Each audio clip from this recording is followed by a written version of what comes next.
Wrong. You're wrong. Wrong. We got to run it back. Okay. And Crystal. You can't fix it in editing. Just kidding. I'll Keeping it real estate podcast. Hey, you guys want to get anxious.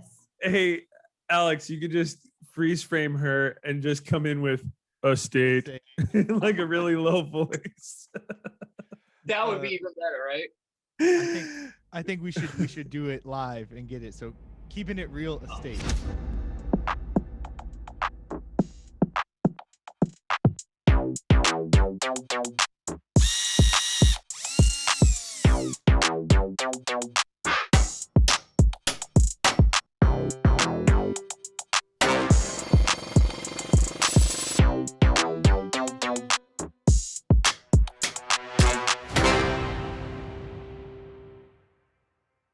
What's up, our people? Thank you for joining us for the Keepin' It Real Estate Podcast.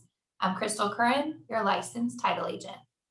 And I'm Kristen Little, your residential mortgage specialist throughout Florida. This is Loyal Frisbie Knudsen, residential realtor with Florida Homes Realty and Mortgage. And here's my boy, Phil. Hey, yo, this is Phil Young, your personal lines insurance agent in Florida. And here's my boy. Yeah, don't interrupt. You only speak when spoken to, producer boy. That's so wrong. Here he is, the jack of all trades, producer of this wonderful podcast. Beep. Literally just changed my name to producer boy for that because I love it. What's up, everyone? Alex Quintero from Empower Media, and it is a pleasure to be back here. Season 2 of Keeping It Real Estate Podcast. Kicking it back over to Kristen. So glad to be doing this again with you all. I don't know what my life was like without it. So I have a headline for us to comment on here. I found this one interesting. Last month, a Washington man was arrested for allegedly stealing a 400-pound slide, mounting it to his child's bunk bed at home. So David Bushnell out in Washington was being watched, investigated, I suppose, for theft of catalytic converters, car stuff. I don't know. What is that? But anyway, the detective was watching his home, monitoring him, and actually found that he had stolen a slide from a playground, one of those huge 400-pound slides, and then put it in his kid's room. So I know most of us would do just about anything for our kids, but this is a little extreme.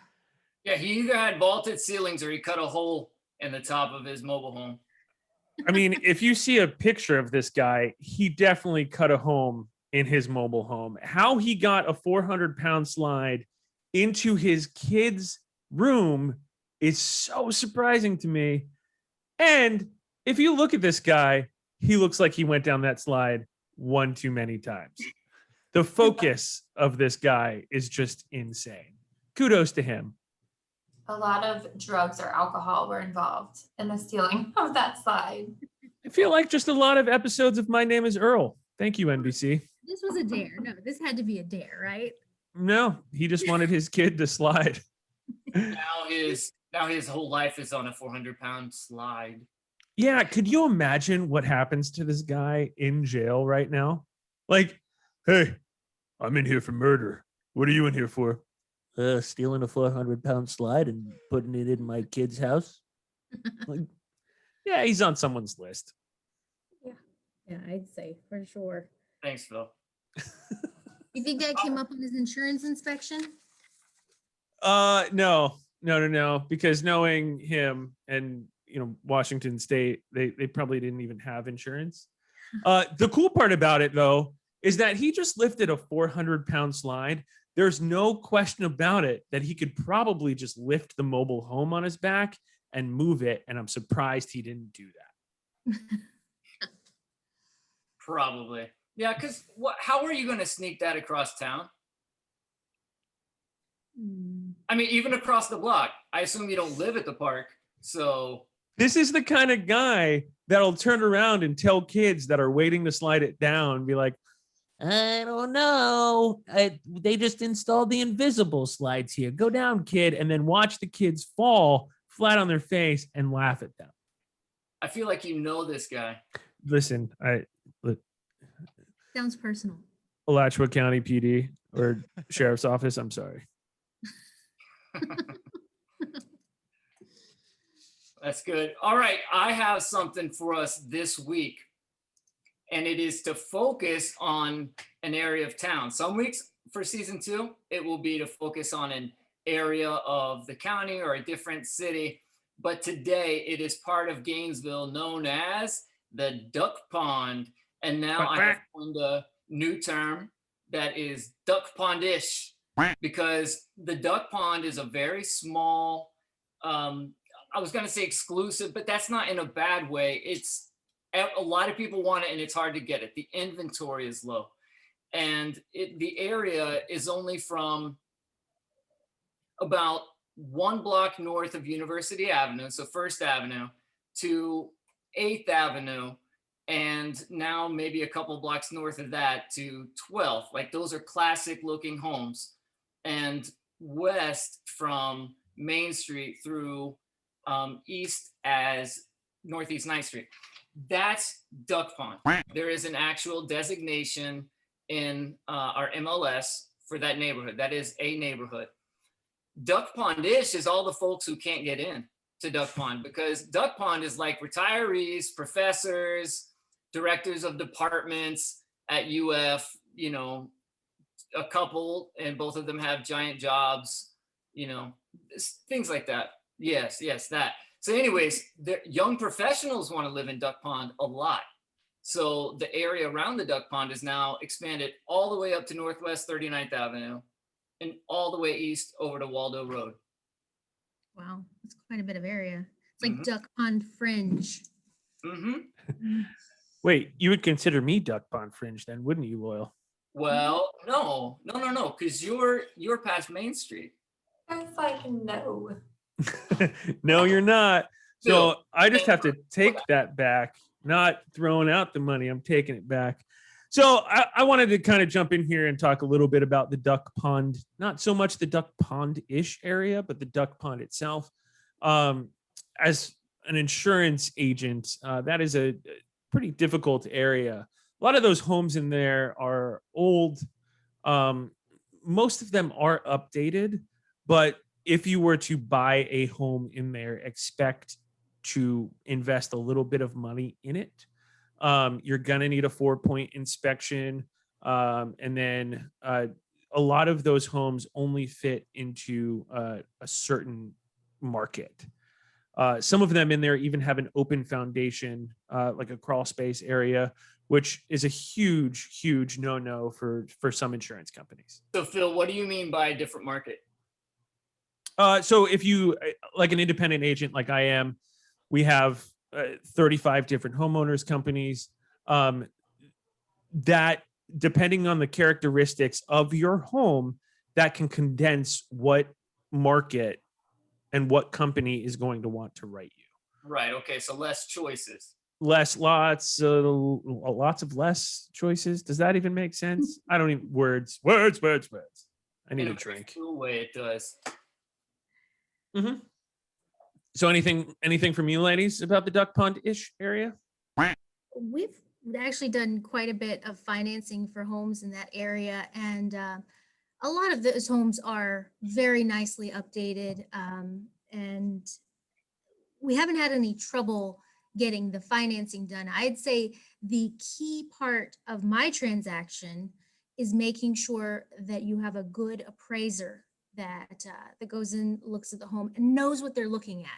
I'd be very upset to have an out-of-town appraiser look at one of those homes, because they'd have no idea the extra value that just being in that location has, and then compared to, you know, everything else in Gainesville that's that high end would be much further away. Mhm. So, how about you, Crystal? How's the title market there? For us, it's pretty easy. So the good thing about being in the Duck Pond area is you don't run across a bunch of title issues out there. They've all already been closed on. They all have title insurance. For the most part, title wise, you're in good shape. And so it makes it go a little bit quicker. A lot of quick sales go in there. You see a lot of cash buyers that also go in there as well. So Because they're the ones that can afford it. they can afford it, but they can afford it, but they're also doing something. Most of the time it's quicker to buy it cash and then they can refinance it. So they might see Kristen on the second part of it instead of on the purchase. True. But you got to have that cash for sure in Duck Pond. Yeah, cash in that retirement. All right. I can't continue to listen to all this rich people talk. It makes me sad. We're going to move on to the next segment, which I get to introduce. It's called The Word.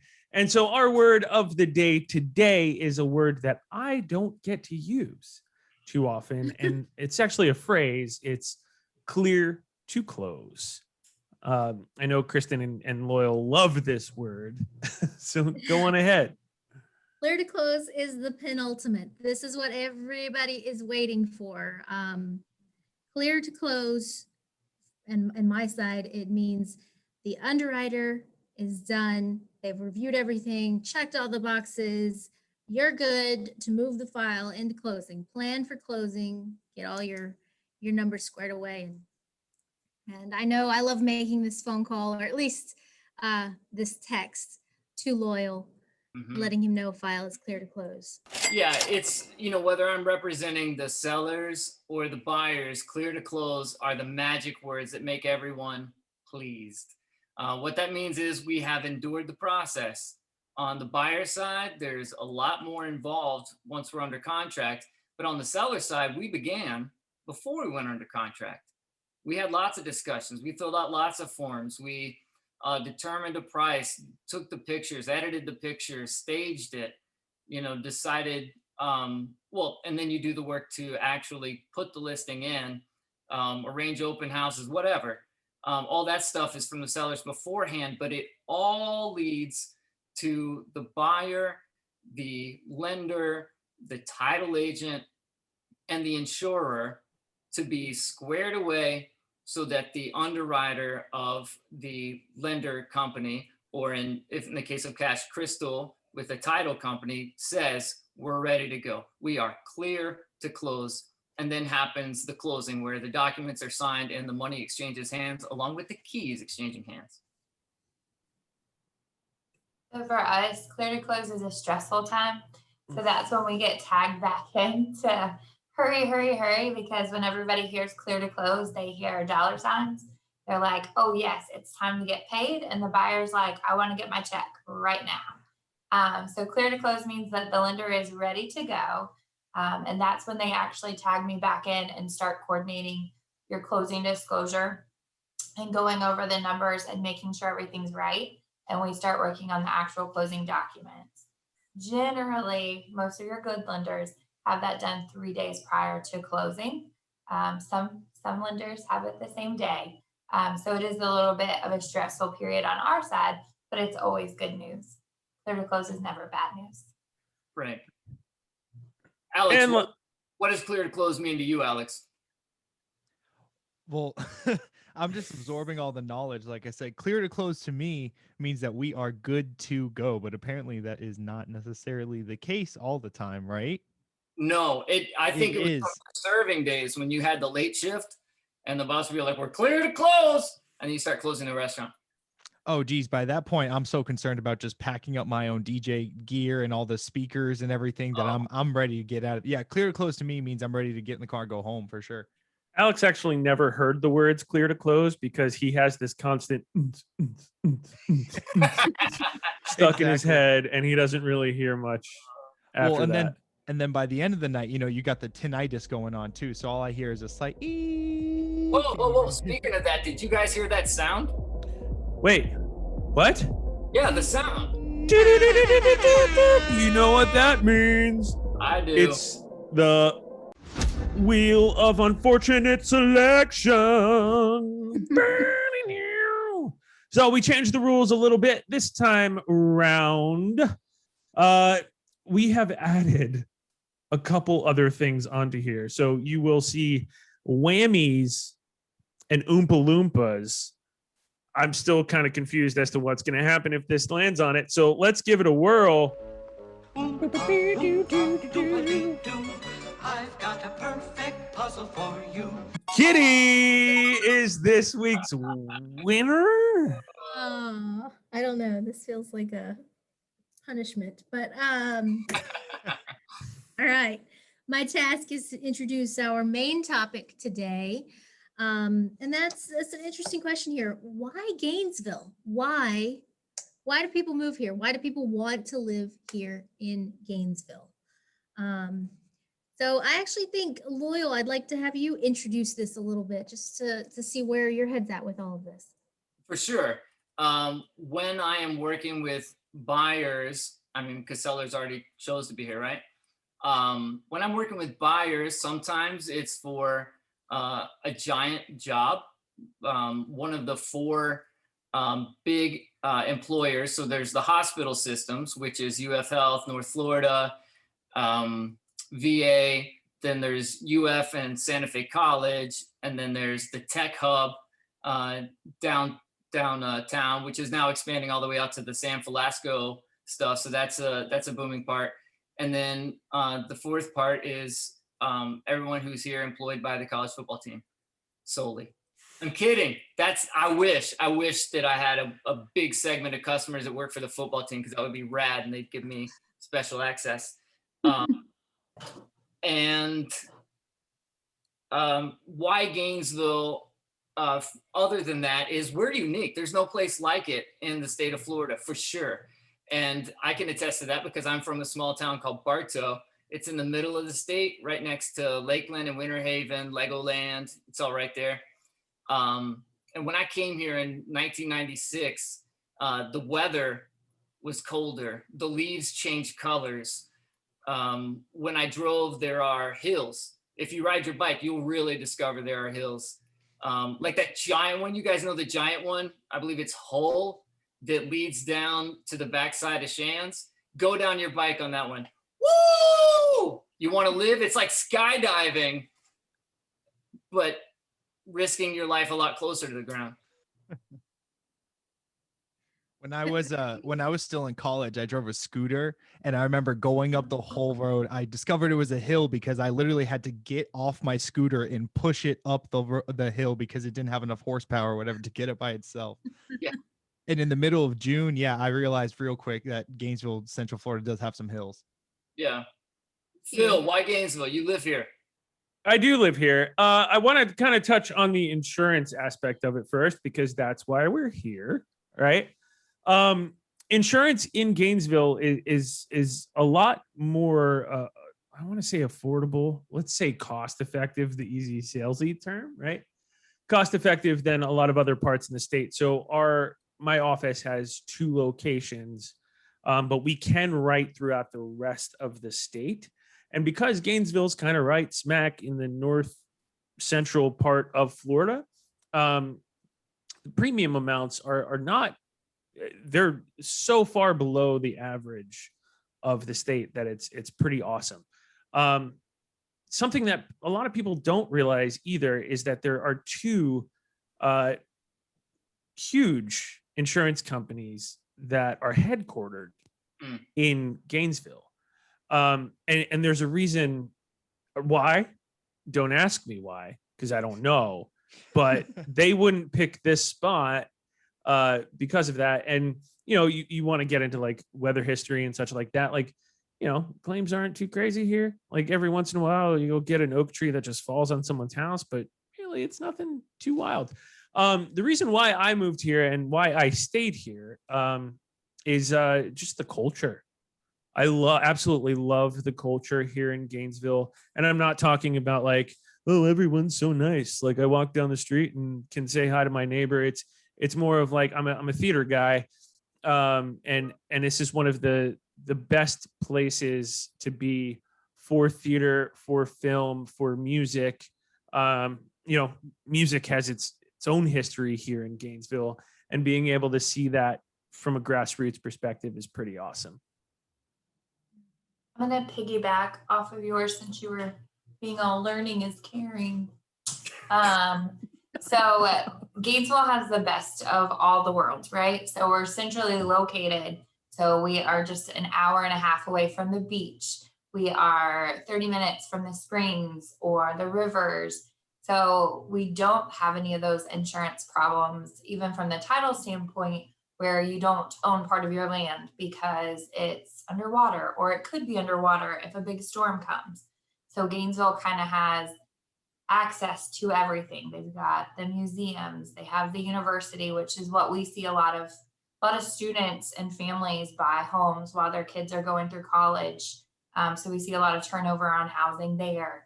And that brings a lot of people, but we're just perfectly located and have so much readily available to us right here.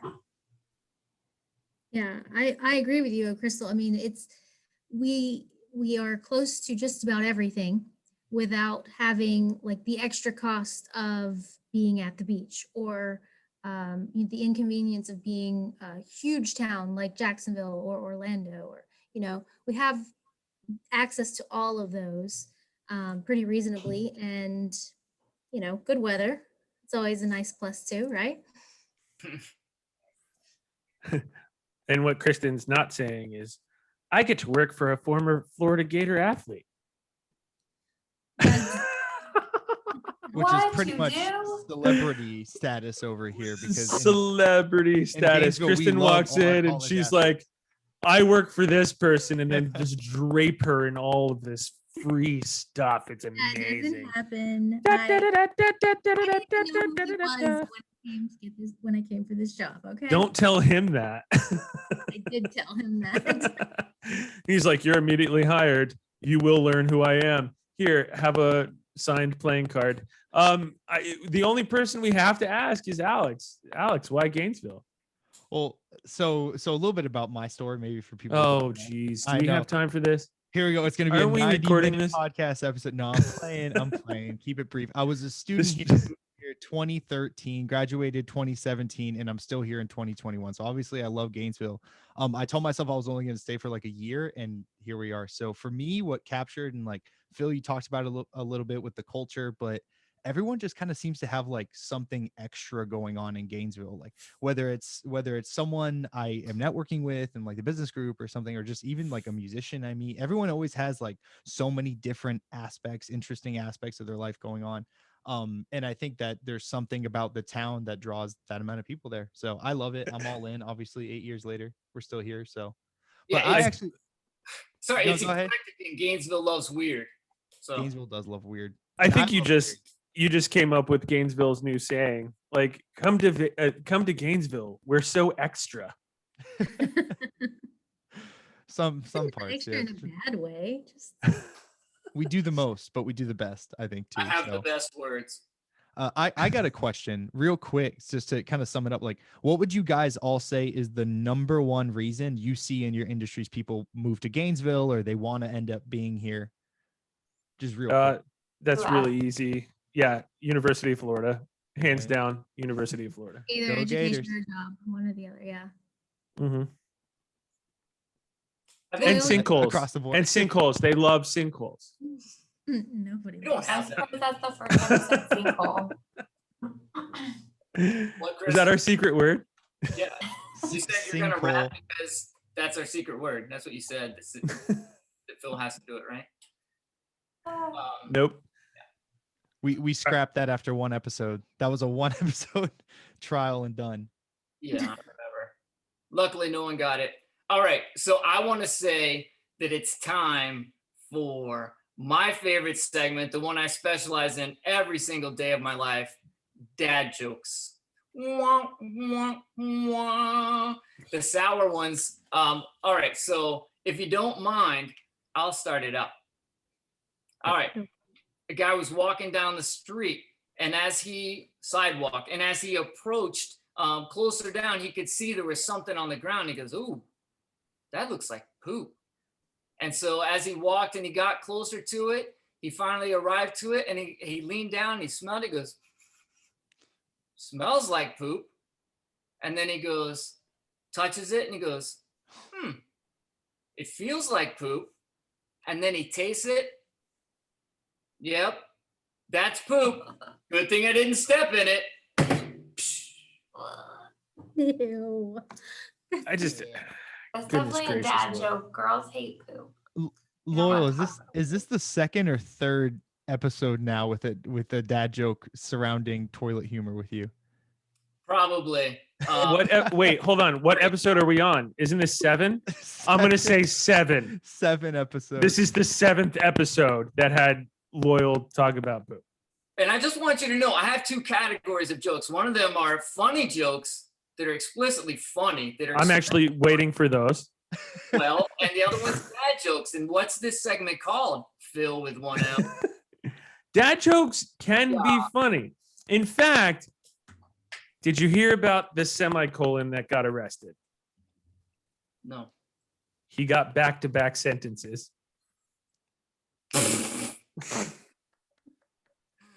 Oh, nice. I like that. That was Ready, but good. That we'll was give it to funny. ya. Alright, I Why got don't it. chickens wear pants? Because they're peckers on their head. Oh, nice. All right. What do you call a Batman that doesn't go to church? Christian Bale. Oh, the ladies are bringing some heat today. Let me tell you, good job. That's funny. Alex, what funny. are you? What's yours? All right, so this is a story, of course, and Phil's going, "Oh, we got enough time for this?" Yeah, we do, Phil. So imagine, so check it out. So imagine you walk into a bar, and for some reason, there's just a big queue of people, big line of people waiting to take a swing at you. Boy, I don't get it. No, He- that's he's it. No, that's the punchline. Oh gosh, you were waiting for someone to say that they don't get it because someone Yeah. taking a swing at you is the punch line. And there's I wasn't paying attention line of- after he said Q. Here we are talking about being in Gainesville, and Alex just wants to bring up some British slang. Like, hello. Well, you should imagine going up to a bar, standing Love in a that queue. word. I thought it was a little highbrow, so I had to keep it, British for us. Uh, Well, I Oh thought it my was funny. goodness. I think Crystal won. Yeah, and clear I'm winner. so sad that I I laughed. totally stole that joke, though. I will be honest. A 14-year-old gave me the joke. What are they teaching kids these days? They watched our podcast and she was like, I got a joke for you. So That's I said, I'm saving it for the next time we film. good. I had to rename myself because of how this is going. How this always goes. Well, because you always introduce it and you're always first, and we're always really surprised that you just said poop. So we don't really pay attention to the rest of the joke. I'm just trying to help you. Like, Was Help. that constructive or was that critical? no, that was constructive. Yes, Next time, bring a non-poop joke and we will vote for you.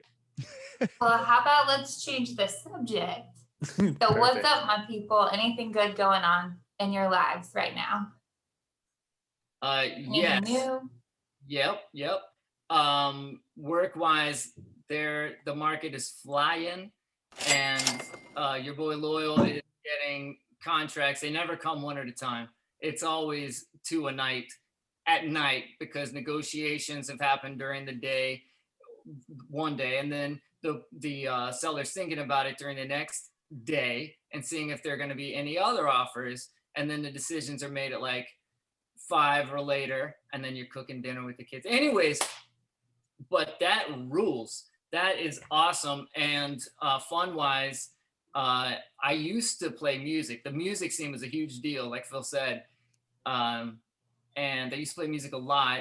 And then I made a recent album, and someone had like recent 4 years ago instead of 20. And I've been invited to play at the by the producer at the Heartwood Soundstage in downtown. So by the time this episode airs, I will have played it, and hopefully it went super duper well. But I'm really looking forward to it. I'm also really looking forward to that as well, Loyal, because I'm your number 4 fan. Wow, I like that. Mom, Yeah. dad, sister. Oh no, she doesn't like it. Alex, who likes everything, and then you. Alex likes everything. He's very supportive, actually. I love that. I love that. He loves amber is the color of your energy. That's how you know. Whoa. That's how you know I'm really supportive, because I like that terrible song. That objectively terrible song. Alex, what do you feel about Nickelback? I think they get it a little harder than they deserve. You knew I'll he tell was you gonna that. apologize. That's the I'll most tell you- supportive comment I've ever heard about Nick. About Nickelback. So I'll tell you something about Nickelback is that everyone complains about them when they hear the first line of the song, but by the end of the song, everyone's singing along. So Yeah, well, what does that tell because you? their songs are normally 8 minutes long, and while you're playing that song in your DJ gig, you're pumping shots into people. So that Phil, makes a lot of sense. I'm Phil, on you're- to you. Your helicopter came back. Yeah.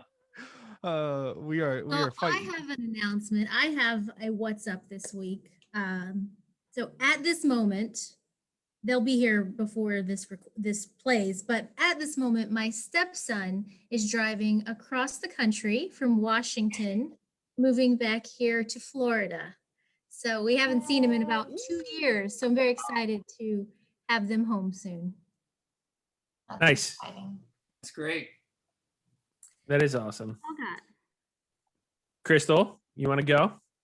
I don't really have anything like super exciting yet. I No? went on a super fun trip this past weekend. That's and awesome. we went to Volcano Bay. If you've never done that, it's amazing. Is that where they installed your extensions? This is my hair. The person with extensions who was prepared to say Oh, that, this is like, as soon as I legitimately got my the hair. word, did you That's see her- how she was prepared? This is my hair. She got defensive because it's not. That's her showered hair. I have something fun. Theaters are opening back up, and I'm super, super excited about it. Is it still making that noise, Alex? Yes. But yeah, Adds it's pizzazz. It adds character. yeah, it's my vibrato when I speak, y'all. It's totally fine. Theaters are opening back up, and I am in a show at the little local theater here, and I'm so very excited to get back on stage. Nice. Tell us what the show is, what it's about, and where the theater is. So it's called Next to Normal, and it's at the Star Center Theater, which is seriously 30 seconds away from my house, which I drive there every day. So I'm kind of sad that I'm that lazy at this point. And it's a fun little romp about mental health and psychotic breaks. So it should be fun. A few of my favorites. Yes. Not normally two things that are associated with fun. So I'm excited to see No, because how it's you left next. that in the same sentence. Because it's next to normal. It's not normal. It's next to it. Nice. Yeah. Full circle. Another plug for the Star Center. Nice. I'm glad about that. And what's your role? Well, I am playing the dad. This is a revisit of the show. I already did this show about 4 years ago, so I get to play the same exact part again. It's really fun, rock music, really touching story. I remember the first time I did it, excuse me, I cried pretty much every single night. He still So- gets choked up just talking about it. Yeah, I'm already feeling it right now. It's right after that onion peeling scene. Yeah, like it almost feels like I'm cutting onions and watching Schindler's List at the same time. What a combo. Brings a tear to my eye. Well, Go hey, ahead. y'all. I got some good news, Go for it. which you guys already know that season 2 of the Keeping It Real Estate podcast is back. I'm so excited to be back here, and I know you guys are too. Yep, folks, viewers out there, we are back in full swing. But if you haven't already checked out season 1 and see our humble roots, see us figure this thing out one episode at a time, make sure you go back and do that. All of those are live on YouTube, and we'll be posting these as well weekly now too. So super excited to be back. And I want to say for all my Keeping It Real Estate people, Loyal, I know you want to take us out here. I do, but I have to give a PS. We have to vote. Who won the dad joke section? I vote Oh, Crystal. Crystal. Yeah. The Crystal. clear winner. The Hands clear down. All right, so time for our sign off. Crystal, you'll go first. Keeping it. Fresh. Kristen, Classy. keeping it. Classy. Bill, keeping it. Salty. Alex, keeping it. Spicy. Me keeping it guacamole and keeping it real. Estate. See y'all next week.